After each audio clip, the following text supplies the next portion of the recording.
Hello বন্ধুরা, সকলকে জানাচ্ছি দোল পূর্ণিমার অনেক অনেক শুভেচ্ছা। তো বসন্তকাল মানেই হচ্ছে নানা ধরনের ফুলের বাহার। এত সুন্দর শিমুল ফুল, কামারি ফুল, আরও নানা ধরনের ফুল ফুটেছিল, কি আর বলবো। কিন্তু আজকে ছিল স্কুলে বসন্ত উৎসব। সকাল সকাল যাওয়ার কথা ছিল, কারণ প্রোগ্রামটা হওয়ার কথা ছিল সকাল 10টায়। কিন্তু বুঝতেই পারছি না এটা বর্ষাকাল নাকি বসন্তকাল। তাই আর কি করা যাবে, সকাল থেকে এত বৃষ্টি, তাই ছাতা নিয়েই বেরিয়ে পড়লাম তো বসন্ত উৎসবের উদ্দেশ্যে।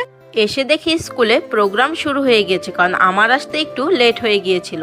তো সব স্টুডেন্টরা একটু নাচ গান আবৃত্তি করে নিল, এরপর সবাই মিলে রং খেলায় মেতে উঠল। এরপর এদিকে দেখো আমরা দুই ম্যাডাম একটু ততক্ষণে ঢং করে নিলাম।